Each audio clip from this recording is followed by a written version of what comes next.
This might be the biggest thing that's ever been announced by, well, a World War II simulator title. I mentioned in one of my previous videos, talking about the comparisons between Squad 44 and Hell Let Loose, that whoever is first to bring out the Pacific update will probably wipe the floor with the other. This could actually be the start of the end for Hell Let Loose. Squad 44 has just released its 6-month roadmap, and on it, well, the Pacific is coming. All of this is currently still in development and very much subject to change. But I think proper confirmation from Off-World Industries is pretty much as good as we can get. They put out a little teaser before this roadmap with a helmet in the sand, or at least on the beach. So that was a pretty good indicator.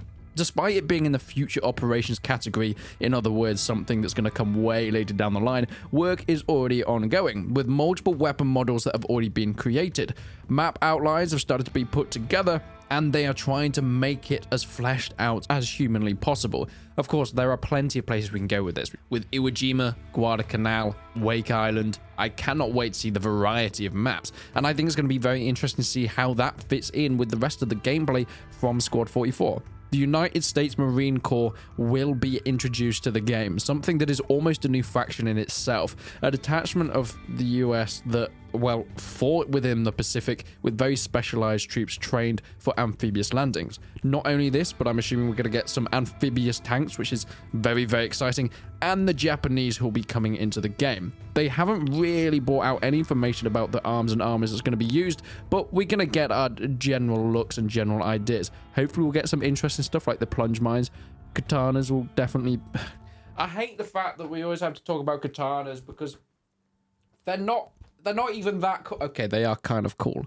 But landing craft, once again, should be a mainstay for the game. I hope to God that they bring it in the way that Battlefield 5 did. The US Marine Corps starting on their aircraft carriers, getting on their landing crafts, and riding to the beach with MGs flying, because that would be...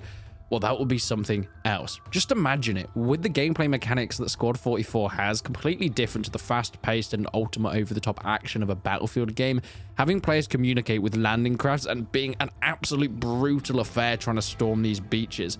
I mean, Wake Island, for one, is such a unique-looking map, with having the horseshoe shape for different points of interest and capture, having the bases in the middle, and of course the more beaches on the pinnacles of said map. There is so much here to explore, and the fact that the Pacific is coming in is going to be a real point of interest and a real wake-up call, I think, to the team over at, well, Team 17 and Hell Let Loose.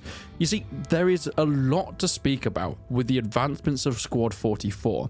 Coming in at a game that was dead just a year ago, being bought by Off-World and then revived with our first 6-month update, brought in 40 new vehicles, so many more weapons, the new frontline mode, map meshes, and so much more. And now this, a roadmap that the next one is going to be even bigger, and something that I never thought I would see within a game like this. Well, I made a whole video about Hell Let Loose and what would happen if the Pacific update came to it, and why actually I have some skepticism about where it would work. It's a very flat game, built for not really the terrain that the Pacific offers. Whilst I would love the fact of starting on aircraft carriers, getting in on the landing craft with amphibious tanks and storming beaches, hiding in jungles and fighting more guerrilla-type warfare, that's not the way that these games have been played before. We've just had additions of being able to sit on top of tanks, getting on the turrets of tanks, and this is all about Omaha Beach, Carentan, Foy, these flat maps in Western Europe that are the staples of World War II. Being able to work in units and having your officers and commanders bringing in artillery barrages and of course plane bombing runs has always been a part of this, and the maps have been crafted to the way the game's played. We saw previously what can happen when a map doesn't quite fit the gameplay style in El Alamein for Hell Let Loose. It was way too big and way too open, and they had to change core mechanics like running speed, vaulting speed, having a lot of backlash because it just didn't feel like the Hell Let Loose people fell in love with, and I think Squad 44 have to be kind of careful with that. The development team seem to know what they're doing, and with all the resources that they pulled together from Squad and Off-World Industries purchasing Squad 44, I cannot wait to see how this goes down. Other than that, there's going to be a complete Chapter 3 overhaul, and we can have a look at the rest of this roadmap, and it is pretty interesting to say the least. The armor update, that's just come in. 40 new arms and armor. fantastic. Environmental meshes to really bring it up to the modern day. A game that kind of felt a little bit lackluster visually for the last few years. Now Offworld Industries are making that issue fixed. In concept is pretty much everything they're talking about coming in the next big update. Of course, as mentioned, future operations is way in the future, which is where the Pacific lies, but in concept is what we'll probably see next. With improved admin features and commands, which is something that probably won't affect the core player base, but will be interesting and change the dynamic for server owners and, of course, people that play at the top ranks. Extra layers for maps, because I don't know if this is something that anybody spoke about. There will be going slightly subterranean, which is mind-blowing to me. The developers in an interview talked about, with the Pacific update, being able to use tunnels and tunnel beneath the ground within this game.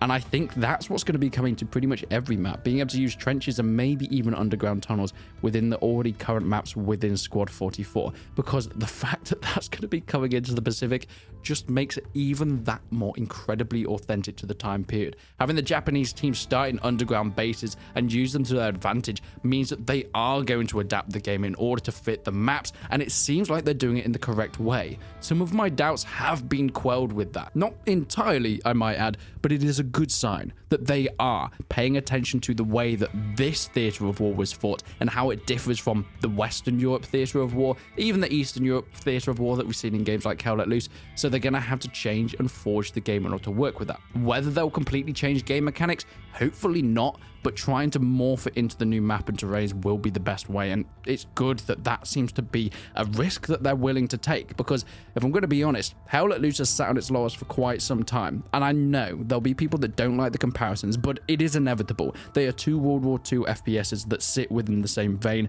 and are at direct competition.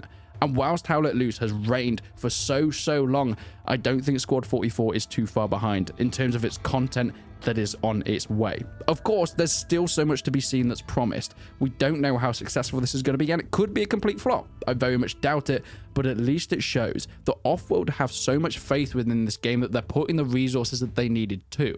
I was slightly worried when Offworld bought Squad 44 and then the player base started to die down. Was it really going to be revived? Were they really going to be putting in the effort that needed to bring it back? And it seems like they are playing the long run, and I'm guessing in the best way possible. There'll be extra optimization and polishing that's coming into the game, something for me that is very important, because whilst I really do, and I've been speaking so positively about Squad 44 because of the promise and the development cycle that's been put in place after their acquisition, I am still very much realistic about the fact that it is less polished, and for me, less fun to play than Hell Let Loose at this point in time in terms of its movement, its gunplay, and the overall gameplay style of having these ranked systems with a bit more of an active player base that Hell Let Loose has.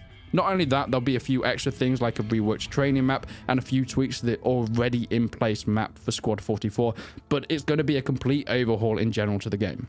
I think the Pacific coming in, and if done successfully, could be, because it's way further in the future as well, the changing point to when Hell Let Loose and Squad 44 either are in conjunction at similar levels with a similar player base and direct competition, or more than that, the point that Squad 44 could take the crown of the king that's held it for so long.